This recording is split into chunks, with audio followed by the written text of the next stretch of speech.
Bismillahirrahmanirrahim. Assalamualaikum warahmatullahi wabarakatuh. Selamat siang, salam sehat, salam pro prestasi. Perkenalkan, nama saya Rusman. Saya adalah dosen Politeknik Ilmu Pelayaran Makassar pada Prodi Nautika. Politeknik Ilmu Pelayaran Makassar adalah salah satu kampus yang berada di bawah Badan Pengembangan Sumber Daya Manusia Kementerian Perhubungan. Saya adalah dosen program studi Nautika dengan kompetensi keahlian Nautika tingkat 1 di bidang pelayaran. Di Politeknik Ilmu Pelayaran Makassar, saya mengampu beberapa mata kuliah keahlian, diantaranya adalah mata kuliah Ilmu Pelayaran Datar pada semester 2 yang memiliki bobot 3 SKS, terdiri dari 1 SKS teori dan 2 SKS praktek. Dalam jumlah pertemuan sebanyak 14 kali. Pertemuan di luar ujian tengah semester, ujian akhir semester. Pada kesempatan ini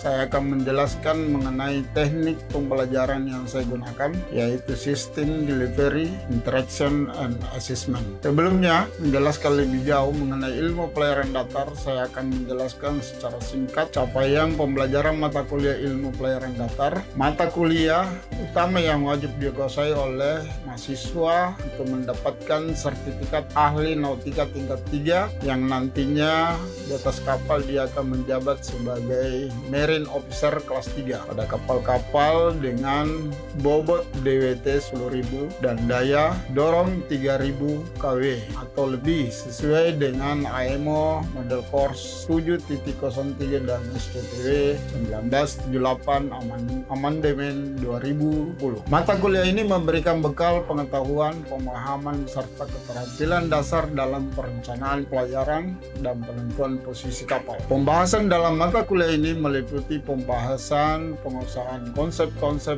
dasar navigasi seperti ETA, Estimate Time of Arrival, dan ETD, Estimate Time of Departure, perhitungan lintang dan bujur, haluan sejati, dan prinsip sailing. Di samping itu juga, Taruna juga akan mempelajari penerapan chart work, posisi dugaan, dan koreksi navigasi akibat pengaruh arus dan angin. Capaian pembelajaran setelah mengikuti mata kuliah ini, Taruna diharapkan mampu 1. Menjelaskan dan merencanakan pelayaran dengan menggunakan acuan benda-benda bumi secara aman dan efisien. 2. Menentukan posisi kapal dengan menggunakan metode sailing dan chart work secara benar sesuai dengan standar navigasi internasional. Pendekatan dan metode pembelajaran mata kuliah ini diselenggarakan dengan pendekatan berbasis delivery, interaction, and assessment atau disingkat dengan DIA, dengan penekanan pada ketercapaiannya hasil belajar secara terukur. Adalah proses pembelajaran bagaimana menyampaikan materi kepada mahasiswa agar materi yang saya jelaskan itu dapat tersampaikan dan dapat diterima serta dipahami dengan baik. Oleh karena itu di awal perkuliahan saya membuat kontrak perkuliahan dengan mahasiswa, di mana kontrak perkuliahan ini disepakati terkait aturan perkuliahan kepada mahasiswa, kemudian bobot nilai yang harus dicapai oleh mahasiswa serta buku-buku apa yang harus digunakan mahasiswa. Kedua, interaction merupakan interaksi antara dosen dengan mahasiswa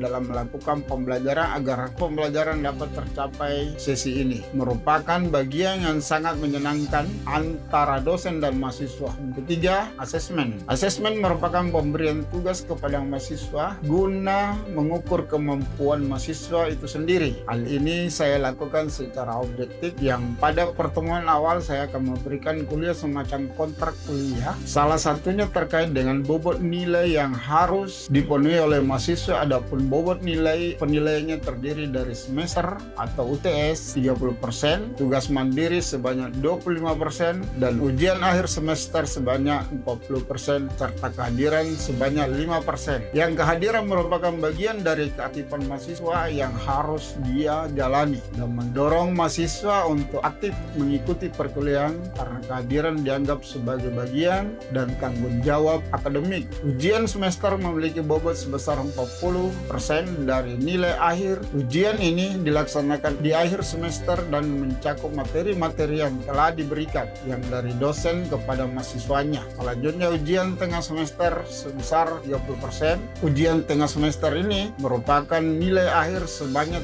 30%. Dari nilai akhir ujian ini biasanya dilakukan di pertengahan semester yang berfungsi untuk mengukur pemahaman mahasiswa terhadap materi yang sudah diajarkan selama setengah semester. Selanjutnya tugas mandiri ini kita beri bobot 25% yang dari nilai akhir yang diperoleh dari tugas-tugas yang dikerjakan oleh mahasiswa secara individu yang langsung diberikan oleh dosennya berupa makalah, laporan proyek, dan latihan soal-soal penilaian yang mencerminkan sejauh mana mahasiswa mampu belajar mandiri dan memahami materi-materi yang diberikan untuk mahasiswa yang aktif di dalam kelas, ya baik bertanya maupun menjawab soal-soal yang diberikan oleh dosen atau teman-teman mahasiswa lainnya, maka akan diberikan nilai yang lebih. Keberhasilan pembelajarannya dapat diukur serta bagian yang merupakan koreksi sistem pembelajaran antara dosen dan mahasiswa selanjutnya. Saya akan menampilkan video perkuliahan saya pada mata kuliah Ilmu Pelayaran Datar. Sekian video deskripsi mata kuliah Ilmu Pelayaran Datar ini. Saya ucapkan Waalaikumsalam warahmatullahi wabarakatuh. Duduk siap. Dan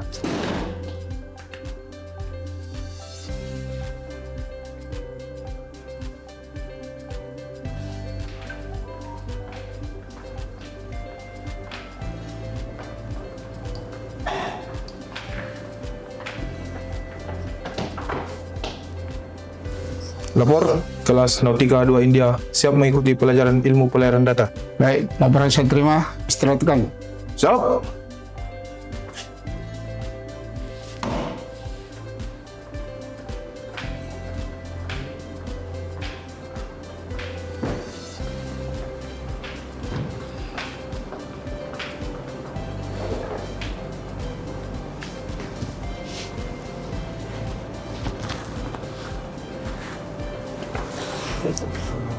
Istirahat cepat. Bismillahirrahmanirrahim. Assalamualaikum warahmatullahi wabarakatuh. Waalaikumsalam warahmatullahi wabarakatuh. Selamat sore.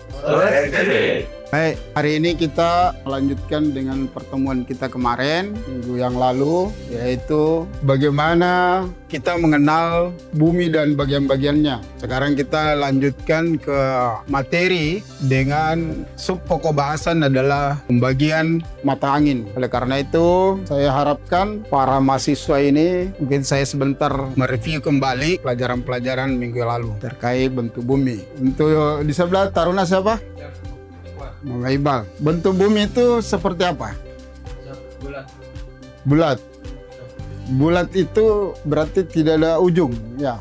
Tidak ada ujung. Siapa yang bisa membuktikan bahwasanya bumi ini bulat? Dan apa yang menyatakan bahwasanya bumi ini bulat? Tanda-tandanya seperti apa?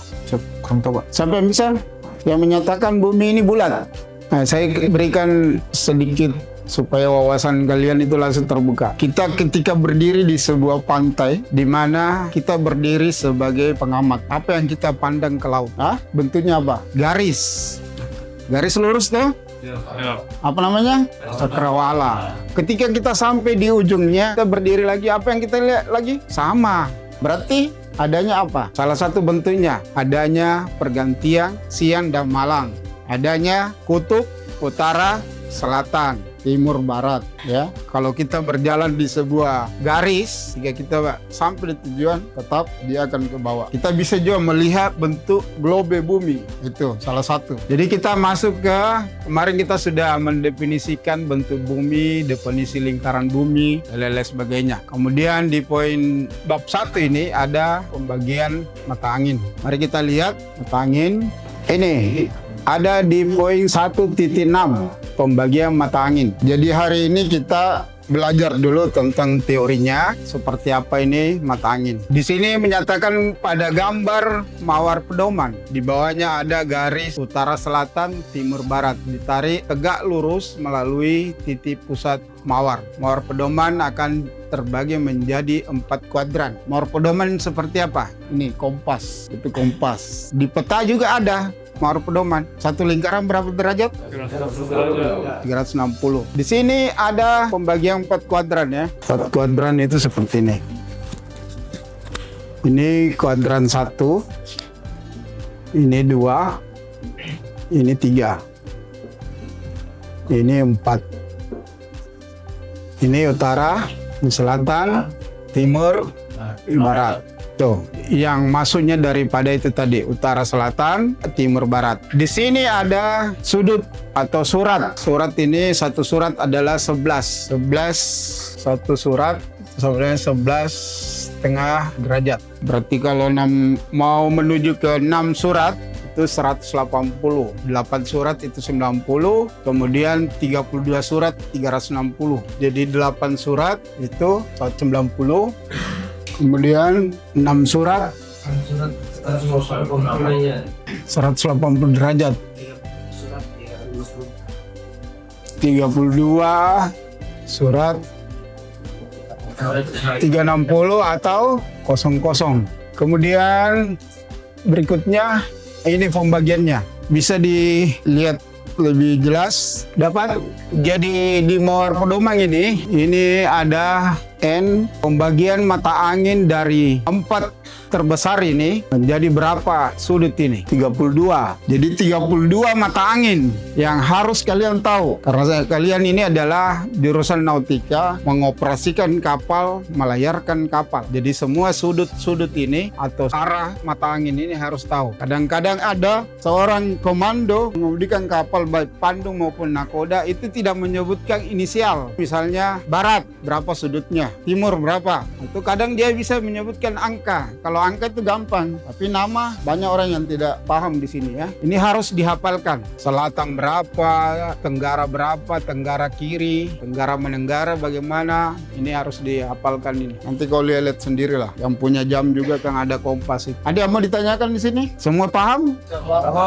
Bisa ya? Ya, karena sebentar ini tentang arah mata angin ini kita langsung praktekkan di atas peta. Kita masuk ke pengertian peta laut. Apa perbedaannya antara peta laut dengan peta? Ada yang sambungan laut dan ada yang tidak. Apa perbedaannya itu? Peta sama peta laut. Apa perbedaan? Jadi perbedaan peta itu adalah secara global yang dipakai bisa di daratan maupun di laut. Tapi kita peta laut adalah khusus dipakai untuk membantu seorang navigator melayarkan kapal dari tempat tolak ke tempat tiba. Kalau umum itu peta secara umum aja. Kalau peta laut khusus yang mana di dalamnya berisikan publikasi-publikasi yang membantu seorang navigator. Contoh, ada gunung, ada tanjung, ada suar dan lain sebagainya. Buku-bukunya juga ada. Kayak di peta itu banyak simbol-simbol yang kita tidak tahu. Nah, harus ditahu melalui buku. Misalnya kedalaman. Angka-angka di peta itu menunjukkan apa? Kedalaman. Tanjung yang mana? Disesuaikan dengan radar yang kita pakai untuk mendeteksi benda-benda yang ada di sekeliling kapal. Suar harus mengetahui karakternya ya. Karakter cerlangnya berapa, fleksinya bagaimana, ketinggiannya dari permukaan laut ke penilik berapa ya. Ada buoy. Kalau di daratan tidak ada buoy. Ada buoy merah, ada buoy hijau, ada pelampung ya. Itu harus semua. Itu yang mengenai tentang peta laut. Kemudian ada lagi peta Mercator. Peta Mercator ini coba di ujung baca coba ini. Mercator ditemukan oleh Kieran atau dalam bahasa ini disebut dengan virus Mercator. Bentuk proyeksi yang dibuat oleh Mercator ini sama dengan bentuk proyeksi silinder, di mana silindernya menyinggung bola bumi. Di khatulistiwa dan titik pusat bumi adalah titik pusat proyeksi. Oleh karena bumi dibentuk bola itu tidaklah bulat benar, maka hasil proyeksi tidak memberikan gambaran bumi yang mendekati bentuk yang sebenarnya. Kesalahan-kesalahan yang paling jelas dan besar terdapat pada kutub, karena jari-jari bumi makin mengecil ke arah kutub bila dibandingkan dengan jari-jari bumi di khatulistiwa. Itu sebabnya peta Mercator yang dipakai sekarang ini bukanlah hasil proyeksi silinder semata-mata, tetapi merupakan hasil perhitungan matematika untuk lintang bertumbuh yang dilakukan oleh Edward Wake. Perhitungan Mercator sebagai hasil perhitungan matematisnya, Edward Wake mempunyai beberapa kelebihan, antara lain: 1. Garis lintang dan garis buyur adalah garis-garis lurus yang saling tegak lurus satu sama lain. Tunggu dulu. Jadi garis lintang ya. Kalau garis lintang dia vertikal atau horizontal? Vertikal. Berarti utara. Nah, ini garis lintang dan garis bujur. Kalau bujur itu Nah, kemudian ada di sini garis losodrom.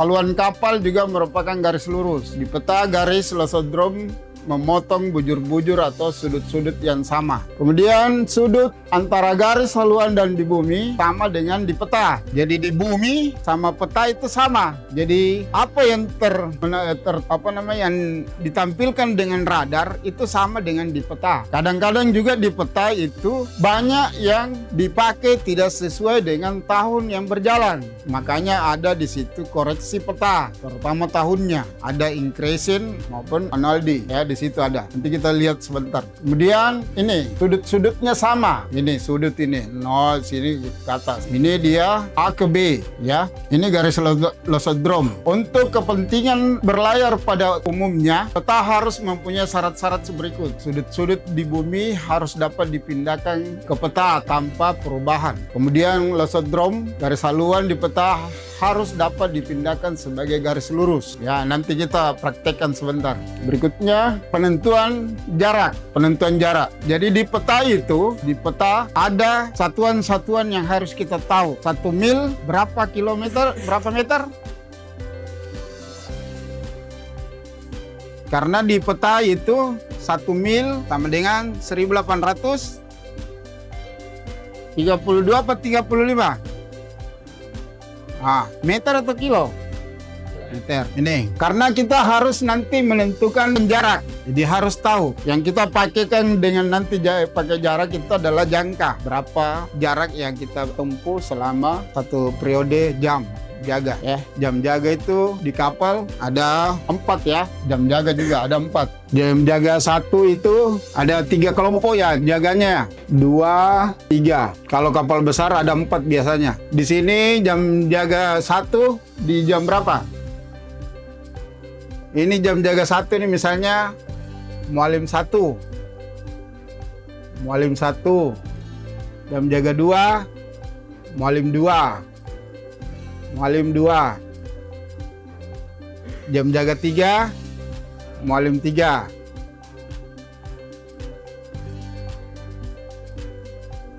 Dan jaga 4 ini Mualim 4. Mualim 4.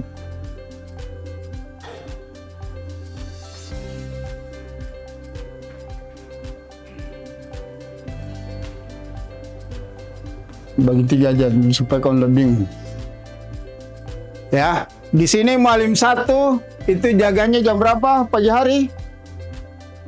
Pagi itu sama dengan berapa? 04 0800. Sebuah sore hari 16.00 sampai 20.00. Mualim 2 pagi hari berapa?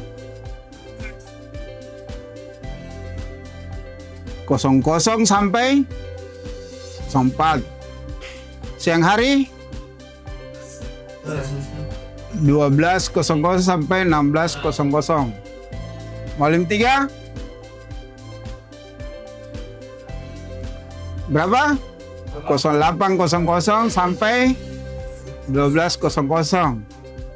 Malam hari 20.00 sampai 00. Ini harus tahu ini. Karena nanti pada saat kamu praktek itu kamu mengikuti semua mualim. Ya. Mualim 1, mualim 2, kemudian mualim 3. Tugasnya berbeda. Ya. Itu. Kita lanjut.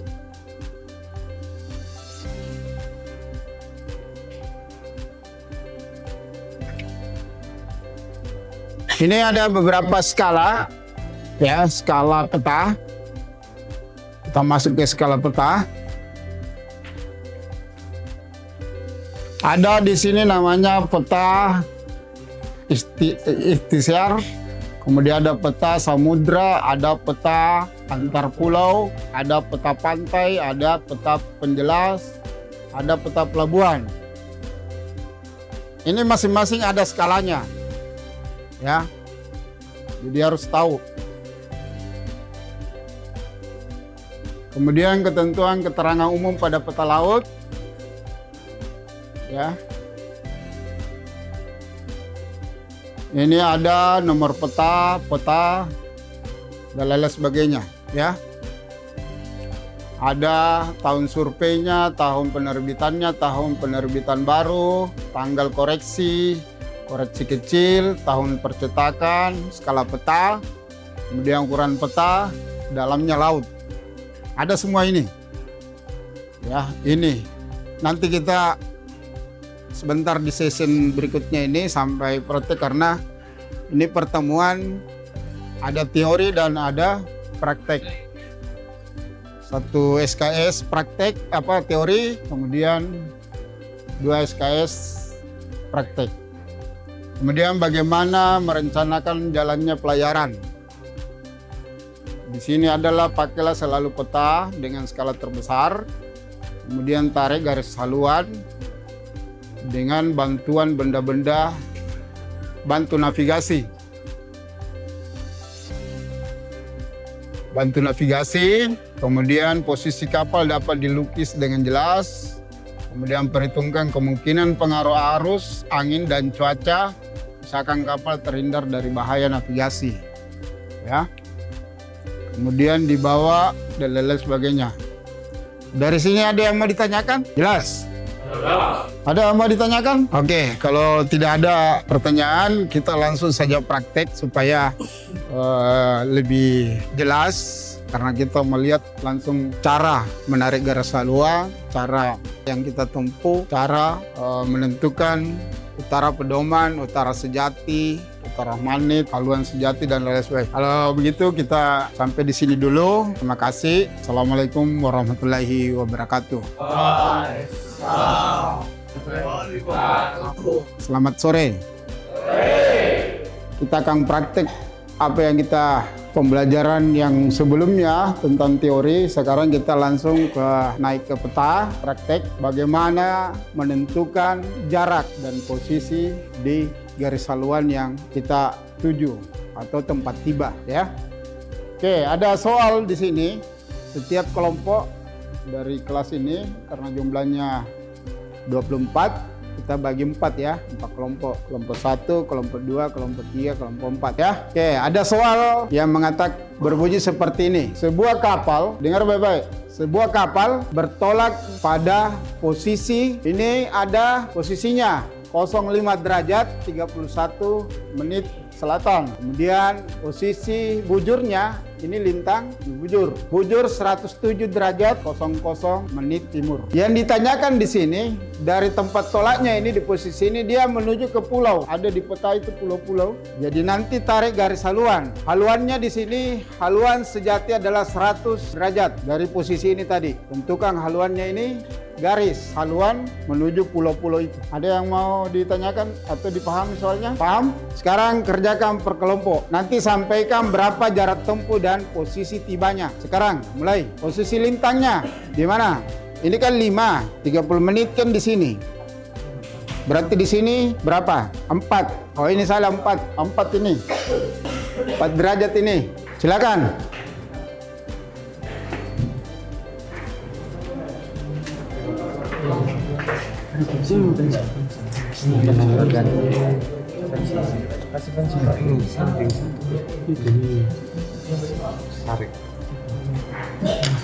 Biasakan hari ini garis lurusnya di mana supaya tidak bengkok-bengkok.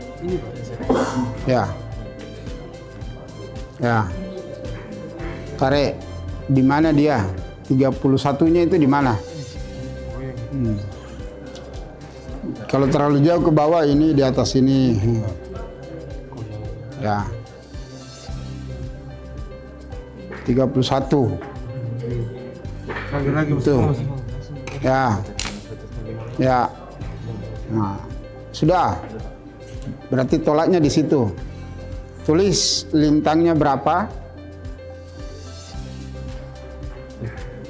Tidak apa-apa. 04 31 tim selatan. Dari mana selatan ini? Ini kita lihat di bawah nih. Lintang timur, bujur timur. Garis.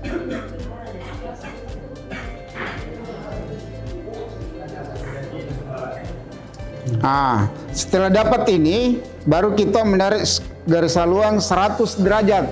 Itu sana tadi. Ke arah sini, ke pulau ini. Pulau-pulau. Coba tarik garis haluannya.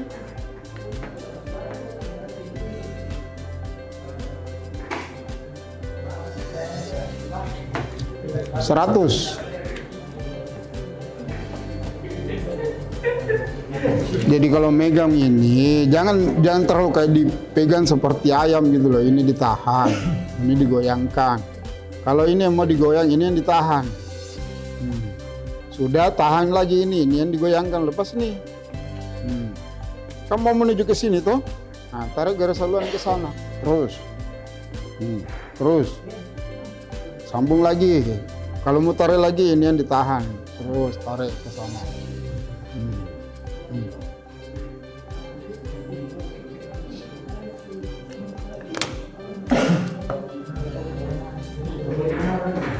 Lepas itu lepas.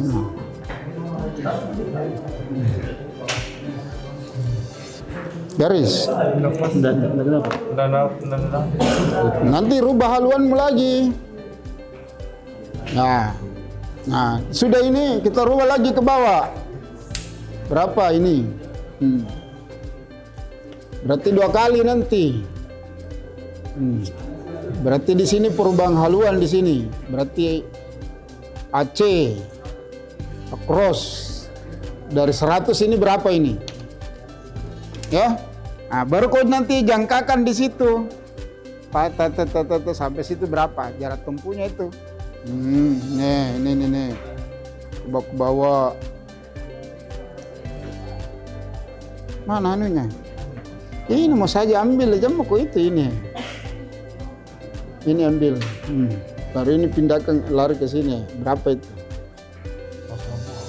100 bukan 179. Ya. Berarti di sini berapa ini? Perpotongannya nih. Harus tahu di sini. Lintang bujurnya berapa? Sini. Ini Pak. Jadi 3. Oke? Nah, coba. Yang lain harus tahu semua itu.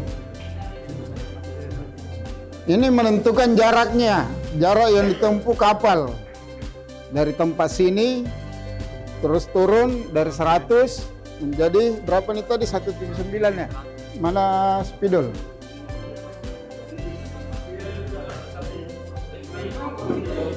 Tarik garis haluan 100.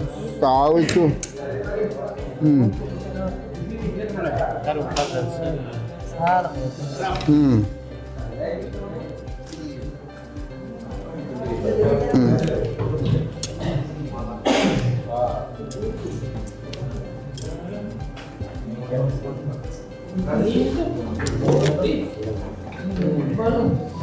Gue kira sih.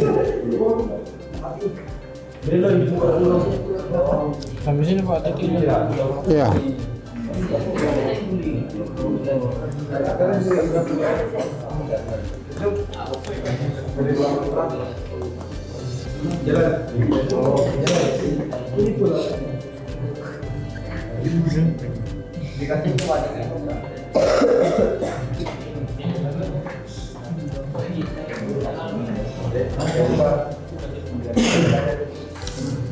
Baru rubah haluan ke bawah.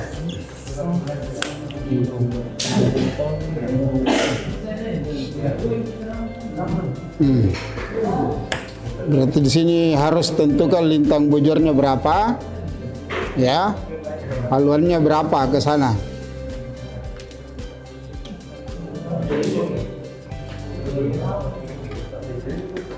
Ini 100, ini berapa? Ya Pak. Kemudian nanti tentukan di sini tempat tibanya berapa lintang bujur. Oke? Nah, ini tentukan berapa ini titik lintang bujurnya. Terus berapa haluan dari 100 ke bawah, berapa ini? Berapa ini ke bawah? Karena di sini yang ditentukan berapa tempat tibanya. Sudah ya?